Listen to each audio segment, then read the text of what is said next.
आज आपल्याला चांगला दिवस आहे की आपल्याला भेटण्यासाठी स्वतः चव्हाण साहेब आपल्या इथं आलेले आहेत. सर आपल्याला सांगू इच्छितो की 2007 ला आपण गुरुतागद्दीच्या कार्यक्रमानिमित्त आपण बलवंतसिंग गाडेवाले यांना महापौर केलं. त्याबद्दल या जनतेच्या वतीने आम्ही आता पुन्हा एकदा टाळ्याच्या गजरात साहेबांचं स्वागत करा. भारतीय जनता पार्टीचा 2012 ला संधी हुकली आपली. 2017 ला फिर साहेबांनी आदेश दिला होता की इथून वहिनीला उभं करावं. पण आज या निवडणुकीत साहेबांनी स्वतःहून बोललं की मला इथं बलवंतसिंग गाडीवाला यांना उभं करायचं आहे. म्हणून त्यांच्या आभार व्यक्त करण्यासाठी टाळ्या व्यक्त करा. भारतीय जनता पार्टीचा विष्णुनगरमधील सर्वसामान्य जनतेची मागणी होती की बलवंतसिंग गाडीवाले यांना एकदा निवडणूक लढवावी आणि जिंकावी अशी त्यांची जी मागणी होती आपण न मागता पूर्ण केल्याबद्दल आपल्या जनतेतर्फे सगळ्यांचे आभार व्यक्त करतो. आता न मागता साहेबांनी काय काय दिलं आपल्याला. महापौर पद दिलं, न मागता तिकीट दिलं. आता यावेळेस मला तिथून तिकीट दिलं. 10 वर्ष सभागृहात आणून आपल्याला काम करायची संधी उपलब्ध करून दिली. तर आपल्या सर्वांचं आता काय काम आहे. साहेबांची इच्छा पुरी करायचं आपलं काम आहे. आणि साहेबांची इच्छा काय आहे तर या पॅनलचे 4चे 4 नगरसेवक निवडून आले पाहिजे. म्हणजे आपलं मतदान पॅनल टू पॅनल झालं पाहिजे. ही साहेबांची जी इच्छा आहे आपण पूर्ण करणार की नाही. आपली निशाणी काकूला सांगा, मावशीला सांगा.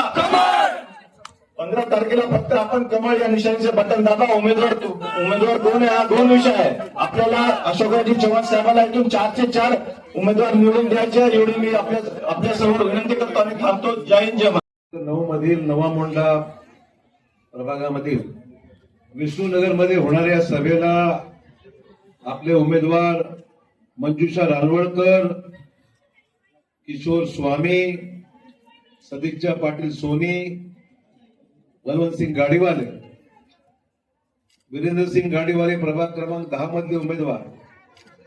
त्याचबरोबर जिल्हा परिषदचे आमचे माजी अध्यक्ष संभाजीराव धुळगंडे, बालाजीराव जाधव, राम शेट्टेजी, टोकरवाड सर, प्रभाकर केंगल, मरेवार, राजू मामुलवार, आमचे माडेवार गुरुजी, साई यादव, गोपाळ माळगे, रमेश केंकोंका, सर्व या भागातले आमचे प्रतिष्ठित नागरिक आज या भागातल्या बहुतेक लाडक्या बहिणी दिसतात. एवढ्या आलेल्या म्हणजे लाडक्या बहिणी,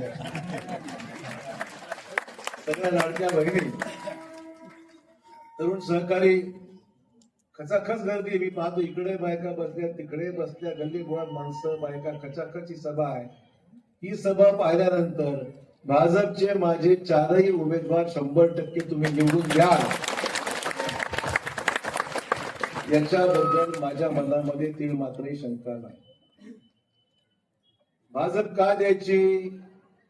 फडणवीस साहेबांनी लाडकी बहीण तुम्हाला योजना चालू ठेवली की नाही. हो, जोरात बोला. लाडकी बहीण योजना चालू आहे. महिन्याला पैसे चालू आहेत की नाही. आणि फडणवीस साहेबांनी सांगितलं जोपर्यंत मी आहे तोपर्यंत ही योजना बंद अजिबात होणार नाही. पैसे तुम्हाला चालू राहतील. आणि एवढंच नाही तर लाडकी बहिणीचे एक पाऊल पुढे जाऊन आम्हाला आता लखपती दिदी करायच्या. लाखो रुपये कमवणारी आमची लखपती दिदी करायची. तुमचा भरोसा आहे ना. जे बोलतो आम्ही करतो की नाही. करतो की नाही. मग करायचं असेल आपले बचत गटाचे पैसे. बचत गटवाले किती आहेत हातवर करा. बचत गटवाले आहेत का इकडे. कमी आहेत. बचत गट सुद्धा नव्याने स्थापन या ठिकाणी करा असं मी सोनीताईंना सांगेन. आमच्या रानवळकर ताई, स्वामी आणि आमचे बंधू महाराजांना सांगणार. बचत गट स्थापन करा आणि बचत गटाच्या माध्यमातून हे जे माल तयार करतील तो माल शॉपिंग मॉल मध्ये सुद्धा आपल्याला विकायचा आहे. कपडे शिवा, पापड करा, लोणचं करा, वेफर करा. जे काही तुम्हाला बचत गटाच्या माध्यमातून तुम्हाला मदत होईल त्यातून तुमच्या हातात निर्माण झालेला माल हा तुमच्या इथल्या आपण मॉल तयार करू आणि त्या मॉलमध्ये तुमचा घरचा चांगला माल जो आहे तो तिकडे विकला जाईल. तुम्हाला अधिकचे पैसे मिळतील. आलेले पैसे पुन्हा गुंतवा आणि अधिकचा व्यवसाय करा. सगळीकडे काम जोरात चाललंय आणि तुम्ही केलं पाहिजे अशी माझी आग्रहाची सूचना तुम्हाला राहणार आहे. आमच्या महिला या आता सक्षम झाल्या पाहिजे. महिलांच्या हाताला काम मिळालं पाहिजे. युवा वर्गाला हाताला काम मिळालं पाहिजे आणि आम्ही ज्या ठिकाणी राहतो तो हा सगळा क्षेत्र सुंदर चांगला, सगळे पाण्याचे प्रश्न, नालीचे प्रश्न, पाण्याचे पुरवठ्याचे विषय असतील, दिवाबत्तीचे असतील, जे काही प्रश्न असतील, मला सांगा आमचे महाराज कसे आहेत? कमी पडले का तुम्हाला कधी? पब्लिक डिमांड तिकीट दिलंय, पब्लिक डिमांडनी यांना तिकीट दिलंय आमच्या बलवंत सिंगला. हमारे बीजी महाराज 10 नंबर से काय सॉरी, आमचे बीजी महाराज 10 नंबर मध्ये, 9 नंबर मध्ये हे आहेत आणि आमची सदिच्छा, नाव सदिच्छा आहे बघा, सदिच्छा द्यायला आला तुम्हाला काही चिंताच नाही. सदिच्छा पाटील या आमच्या नवीन उमेदवार. रानवळकर आमच्या मागास समाजापैकी आहेत, त्यांचे सगळे नातेवाईक हे ते माझे जुने कार्यकर्ते चव्हाण साहेबांपासूनचे आहेत, म्हणून त्यांना बोलून तिकीट दिलं. पण जुने कार्यकर्ते, 2 नवीन 2 पुराने, ऐसा कॉम्बिनेशन हमने बिठाया, ज्यामुळे या क्षेत्रामध्ये आपल्याला बिलकुल भक्कमपणे काम करणारी आमची सगळी माणसं. त्यामुळे तुम्हाला चिंता करायची नाही. सगळ्यात मोठा नगरसेवक कोण आहे? कोण आहे?